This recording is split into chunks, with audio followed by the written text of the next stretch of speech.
سلامونه ملګرو، امید لرم ستاسو به جوړ او روغ یې. نن به د امریکا د حملې په ایران باندې چې کومه حمله وکړه د هغه په اړه باندې خبرې کوو. او نن تازه ایران امریکا صدر ټرمپ ته څه ویلي دي او د اسرائیل په کوم ځای باندې ایران بریدونه کړي دي.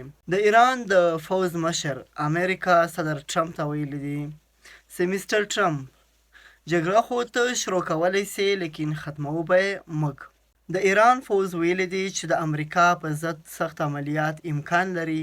د فوز ویان ویلي دي مستر ټرمپ ته دا جګړه شروع کولی سې خو ختموو به یې موږ. امریکا اوس د ایران د لا زیاتو هدفونو د نشر کولو دایره پراخه کړې ده. ایران وایي امریکا باید د جګړې پایلو ذمهواري ومني. د ایران د بهرنیو چارو وزارت ویان اسماعیل بقایي ویلي دي امریکا د اوسني رژیم به د دې جګړې پایلو ذمهواره وي. دا هم ویلي دي چې د امریکا وروستي بیانونه او ګواښونه نړیواله غونډه ګرځېده. یاد دې وي چې په 22 جون باندې امریکا په ایران باندې برید وکړ. د ایران 3 مهم ځایونه یې وویستل. هغه ځایونه کوم وو چې په کوم باندې اټیک سوی وو. په هغه کې یو ښار و فاردو او بل و نیتنز او بل اصفهان.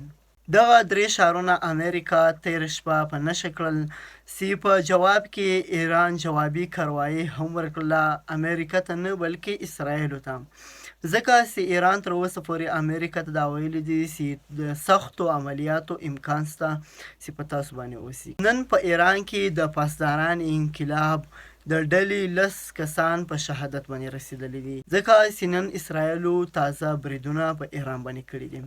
نن ایران یو اسرائیلي ډرون ویشتلی دی. ایران ویلی دی چې خرمدان په سیمه کې د اسرائیلي یو هرمس ډرون نسکور کړی دی او ویډیو یې هم خپره کړې ده. خو تېره ورځ چې کله امریکا په ایران باندې برید وکړ، د امریکا صدر ډونالډ ټرمپ په خپل بیان کې څه داسې ویلي دي. تاسو سره د امریکا ډونالډ ټرمپ دا بیان شیر کوم. ډونالډ ټرمپ ویلی دی په دې بیان کې موږ د ایران په 3 اټومي سایټونو په شمول د فاردو، نتنز او اصفهان باندې خپلې بریالي بریدونه بشپړه کړل. ټولې الوتکې اوس د ایران له فضا څخه بهر دي. د بمونو بشپړ بار په لومړي سایټ فاردو کې وغورځېدل سو. ټولې الوتکې په خوندي ډول خپل کور ته روانې دي. موږ د لوی امریکا ټکنالوژي ته مبارکي وایو. په نړۍ کې بل هیڅ پوځ نشته چې دا کار یې کړی وی. اوس د سولې وخت دی، سولې ته ضرورت دی. دې موضوع ته ستاسو د پاملرنې یو جهان مننه. دا بیان چې دا اوس کمې خبرې ما وکړې دا د امریکا صدر ډونالډ ټرمپ خپله کړې دي.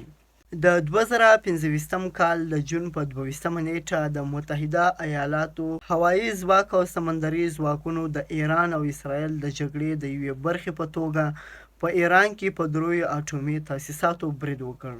د ایران 3 مهم ښارونه پکې ولګېدل. نو د نورو تازه او مهمو معلوماتو لپاره له موږ سره اوسئ.